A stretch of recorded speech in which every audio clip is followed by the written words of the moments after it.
दीपा की बेटी ने दिया मिस्का को उल्टा जवाब। उधर दीपा दौड़ी सूरज से मिलने के लिए। जी हाँ दोस्तों, आज के एपिसोड में दो बड़े ट्विस्ट लेकर आ गई आप सभी के लिए, इसलिए वीडियो में बने रहे। वीडियो में आगे बढ़ने से पहले वीडियो को लाइक और चैनल को सब्सक्राइब करना ना भूले।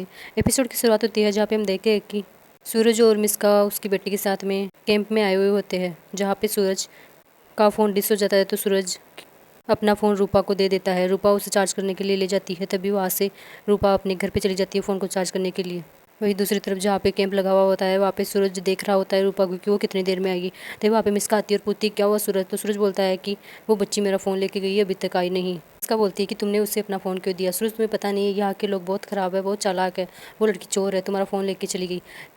मिस्का ये बोलती है, तभी बहुत सारे गाँव वाले वहाँ पे आ जाते हैं और बोलते हैं कि मैम साहब आप गलत समझ रही है, आप जिसके बारे में बोल रही है वो एक अच्छे घर की लड़की है, उसके माँ बाप ने उसको ऐसे संस्कार नहीं दिए है, वो अभी फ़ोन लेके आ जाएगी।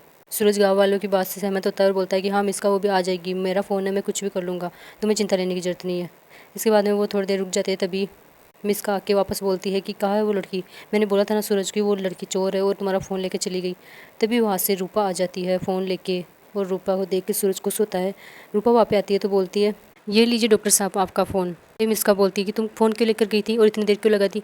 तो रूपा बोलती है कि रूपा ने फ़ोन चार्ज लगाने के लिए लेके गई थी और फ़ोन को चार्ज लगाने में टाइम तो लगता है ना, रूपा के पैरों में कोई पैर पंख थोड़ा ना लगे जो रूपा उठ के आ जाएगी। रूपा मिस्का को उल्टा जवाब देती है। सूरज खुश होता है कि खड़ी मिस्का बहुत दंग रह जाती है और गुस्सा होती है। रूपा मिस्का को बोलती है कि आप हटिए यहाँ से, और उसको वहाँ से हटा के सूरज को फ़ोन दे देती है और बोलती है कि ये लीजिए डॉक्टर साहब आपका फ़ोन मैंने चार्ज कर दिया है और आपको सही सलामत वापस ला के लौटा दिया है। सूरज बोलता है कि मैं तुम्हें थैंक यू कैसे बोलूँ। सूरज उसे थैंक यू बोलता है और उसके पास में बैठता है तो सूरज को ऐसा लगता है कि आखिर क्या है इस बच्ची में, मुझे ऐसा क्यों लगता है कि मैं कहीं ना कहीं इससे जुड़ा हुआ हूँ, ऐसा क्यों रहा है मेरे साथ पता नहीं। सूरज रूपा का हाथ पकड़ता है और उससे फ़ोन लेता है। तभी सूरज की दूसरी बेटी बोलती है कि पापा इसने आपका हाथ क्यों पकड़ा है। सूरज बोलता है कि इसने मेरा हाथ नहीं पकड़ा, मैं इससे फ़ोन ले रहा हूँ। सूरज बोलता है कि तुम गुस्सा मत हो, ये तुम्हारी तरह छोटी बच्ची है जो तुम्हारी बहन है। तभी इसका बोलती है कि सूरज ये तुम क्या बोल रही हो इमोशनल होके, तुम सोना की किसी को भी बहन बना दोगे, ऐसी लड़की को तुम सोना की बहन कैसे बना सकते हो। सूरज मिस्का को बोलता है कि तुम्हारी तो यही प्रॉब्लम है, तुम्हें हर बात पे कुछ ना कुछ बोलना होता है ना। मिस्का बोलती है कि सूरज तुम्हारी यही प्रॉब्लम है, तुम हर किसी को सर पे बिठा लेते हो। तुम सूरज बोलता है कि मुझे अपने मामले में किसी की दखलंदाजी पसंद नहीं, इसलिए तुम चुप रहो। सूरज रूपा को बोलता है कि थैंक यू मेरा फ़ोन चार्ज करने के लिए, तुम्हें अगर मुझसे कहीं चाहिए तो तुम क्या मांगोगी। तो रूपा बोलती है कि अगर मैं आपसे कुछ मांगूंगी तो आप मुझे दोगे। सूरज बोलता है कि हाँ। तो मिस्का बोलती है कि देखा सूरज मैंने बोला था ना ये कुछ भी काम ऐसे नहीं कर सकती, क्या चाहिए तुम्हें, पैसे चाहिए ना। रूपा बोलती है कि मुझे पैसे नहीं चाहिए। सूरज बोलता है कि हाँ बताओ तुम्हें क्या चाहिए। तो रूपा बोलती है कि मेरी माँ बहुत बीमार है, गांव के डॉक्टर्स ने बोला है कि उसे शहर के बड़े हॉस्पिटल में लेके जाना पड़ेगा, इसलिए मैं चाहती हूँ कि आप मेरी माँ के लिए कुछ करें। तो सूरज बोलता है कि तुम अपनी माँ को कोलकाता लेके आओ, फिर मैं तुम्हारी माँ के लिए सब कुछ करूँगा। रूपा बोलती है क्या सच में आप मेरी माँ का इलाज करेंगे। सूरज बोलता है कि हाँ सच में पक्का। रूपा बोलती है कि मुझे आप अपने लग रहे हो, इसलिए मैं आपसे दोस्ती करना चाहती हूँ। सूरज बोलता है अच्छा ऐसी बात है। रूपा बोलती है अगर मैं आपकी दोस्त नहीं बनती तो मैं आपको ये बात कभी नहीं कर पाती। सूरज बोलता है कि वाह रूपा तो बहुत समझदार लड़की है। ये बोल के सूरज रूपा को गोद में उठा लेता है। सूरज बोलता है कि आज से हम दोनों दोस्त बन गए। ये बोल के सूरज उसे एक कार्ड देता है। तो रूपा बोलती है कि ये क्या है। सूरज बोलता है कि ये कार्ड है, इसमें मेरा एड्रेस लिखा हुआ है और सब कुछ, मेरा नाम पता सब कुछ लिखा हुआ है, तुम इसमें मुझे कॉल करना और मैं तुम्हारी माँ का इलाज करने के लिए तुम्हें बुलाऊंगा। रूपा सूरज को थैंक यू बोलती है। वही दूसरी तरफ दीपा दौड़ रही होती है सूरज से मिलने के लिए। दीपा चाहती है कि वो एक बार सूरज से मिल ले और सोचती है कि इतनी सालों बाद मैं सूरज जी आपसे मिलना चाहती हूँ।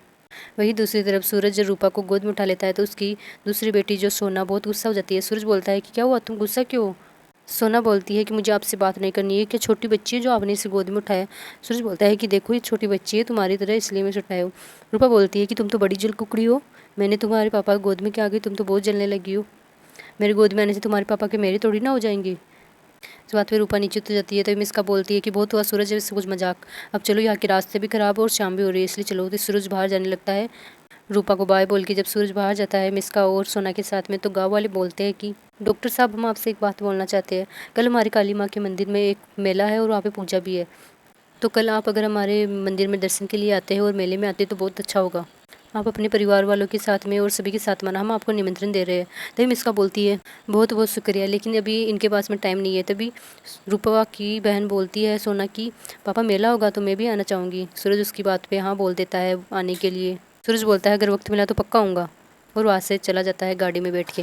सूरज वहाँ से चला जाता है, पीछे से दीपा दौड़ के आती है और सूरज वहाँ से चला जाता है। दीपा बहुत थकी हुई होती है तो उसकी बेटी पूछती है कि माँ आपको दर्द हो रहा है, आप ऐसे क्यों कर रही हो। डॉक्टर साहब तो अभी बड़ी गाड़ी में चली गए, दीपा सोचती है कि इतने करीब आकर भी मैं आपसे मिल नहीं पाई, क्या मेरी मुलाकात आपसे कभी नहीं होगी? भगवान क्या चाहते हैं? तभी रूपा बोलती है कि माँ क्या आपको दर्द हो रहा है? मैंने डॉक्टर साहब से बात कर ली है। दीपा मन में सोचती है कि भगवान जी आप क्या चाहते हैं? इतने सालों बाद मेरी बेटी अपने पापा से मिली और वो उसे पहचान भी नहीं पाई। मेरे पास तो शायद ज़्यादा वक्त नहीं है, लेकिन इन दोनों को एक हो जाना चाहिए। भगवान जी आप क्या चाहते हैं? तभी रूपा बोलती है कि माँ आप उधर देख के क्या सोच रही हो? दीपा बोलती है कि मैं तो सिर्फ तुम्हारे बारे में सोच रही हूँ मेरी रूपा रानी। दीपा बोलती है कि फिर रूपा बोलती है कि आप ठीक हो जाएगी माँ, मैंने डॉक्टर साहब से बात कर ली है। दीपा बोलती है क्या कहा तुमने उनसे? रूपा बोलती है कि मैंने उनसे कहा कि मेरी माँ बहुत बीमार है, डॉक्टर साहब ने बोला कि उन्हें कोलकाता आना होगा, डॉक्टर साहब सारा इंतजाम कर देंगे, माँ आप मेरे साथ चलना। रूपा बोलती है कि माँ देखिए डॉक्टर साहब ने मुझे कार्ड दिया, इसमें उनका नाम पता सब कुछ लिखा हुआ है। तभी दीपा मन में सोचती है कि अगर आपकी वजह से सूरज जी आज आपकी बेटी आपके नाम जानने के लिए आपका कार्ड और पता ढूंढ रही है, इसे नहीं पता कि वो आपके उसके पापा हो। तभी रूपा के हाथ से कार्ड गिर जाता है और रूपा उसे ढूंढने लग जाती है। रूपा उसे ढूंढने लग जाती है और बोलती है कि कार्ड अगर खो गया तो मैं आपका इलाज कैसे करा पाऊंगी। रूपा मन में सोचती है कि आपके परिचय के लिए रूपा आपका कार्ड ढूंढ रही है, उसे नहीं पता कि आप उसके पापा हो। भगवान पता नहीं क्या चाहते हैं। आज के एपिसोड में दोस्तों बस इतना ही। आगे का एपिसोड बहुत इंटरेस्टिंग होने वाला है, इसलिए मेरे वीडियो को लाइक करें एंड चैनल को सब्सक्राइब करें। Thanks for watching. मिलती हूँ आगे के एपिसोड में ऐसे धमाकेदार ट्विस्ट लेके। चैनल के साथ जुड़े रहिए, बेल आइकन प्रेस करें। Thanks for watching.